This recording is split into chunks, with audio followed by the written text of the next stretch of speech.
ভূমিধস জয়ে 2 দশক পর ক্ষমতায় ফিরছে বিএনপি। জনতার রায়ে প্রধানমন্ত্রী হচ্ছেন তারেক রহমান। 299টি আসনের মধ্যে 213 আসনেই জয় লাভ করেছে বিএনপি জোট। দর্শক, এই মুহূর্তে রাজধানীর আগারগাঁও নির্বাচন কমিশনে আছেন সহকর্মী খান আলামিন। সরাসরি যুক্ত হচ্ছেন তিনি। আলামিন, ফলাফল নিয়ে প্রার্থীদের কি পরিমাণ অভিযোগ এসেছে, এছাড়া সেগুলো সমাধানের বিষয়ে কমিশন কি বলছে জানাবেন আমাদের। কোনো অভিযোগ এখন পর্যন্ত আসেনি। এটা আগেও বলেছি যে কোনো অভিযোগের যে প্রক্রিয়া শুরু হওয়া সেটা এখনো শুরু হয়নি। অভিযোগ দেওয়ার জন্য একটা প্রক্রিয়া রয়েছে।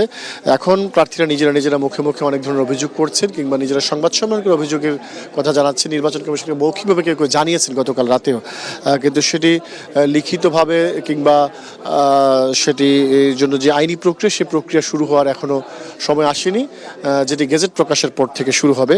আমরা যেই সময়টির জন্য অপেক্ষা করছি, মাহেন্দ্রক্ষণ বলা যায় যে নির্বাচনের ফলাফলের চূড়ান্ত যেই মুহূর্তটি, সেটির জন্য আমরা বেশ কয়েক ঘন্টা ধরে অপেক্ষা করছিলাম। বলা হয়েছিল 1:30টার দিকে চূড়ান্ত ফলাফলটি ঘোষণা করা হবে, কিন্তু আবার তারপরে বলা হলো যে 2টার দিকে।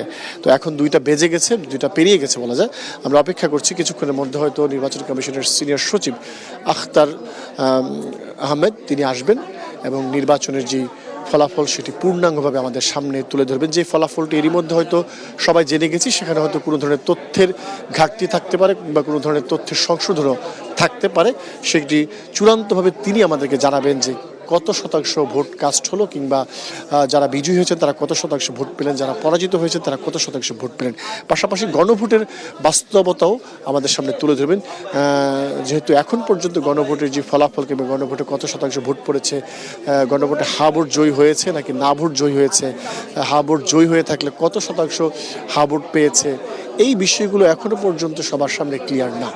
তো এই বিষয়গুলো ক্লিয়ার করার জন্য এই সবশেষ সংবাদ সম্মেলন, এর মাধ্যমেই শেষ হবে এই নির্বাচনী ফলাফল ঘোষণার যে প্রক্রিয়া সেটি। এবং তারপরই যে বিষয়গুলো রয়েছে, নির্বাচন কমিশনের কাছ থেকে আমরা জানতে পেরেছি যে আগামীকালকে গেজেট প্রকাশ করা হবে। এবং একটু বলে রাখি, গেজেট প্রকাশের বিষয়টি যখন আসছে তখন কত আসনের গেজেট প্রকাশ করা হবে সেটি একটি প্রশ্ন। কারণ নির্বাচন অনুষ্ঠিত হয়েছে 299টি আসনে, একটি আসনে নির্বাচন স্থগিত ছিল, জামাতের একজন প্রার্থী মারা গিয়েছিলেন শেরপুর 1 আসনে, সেজন্য সেটি স্থগিত থাকে। তো ফলে 299টি আসনের যেই ফলাফল, সেই ফলাফলের মধ্যে আবার উচ্চ আদালতের নির্দেশে 3টির ফলাফল গেজেট প্রকাশ স্থগিত থাকবে। তার মানে হচ্ছে 296টি আসনের ফলাফল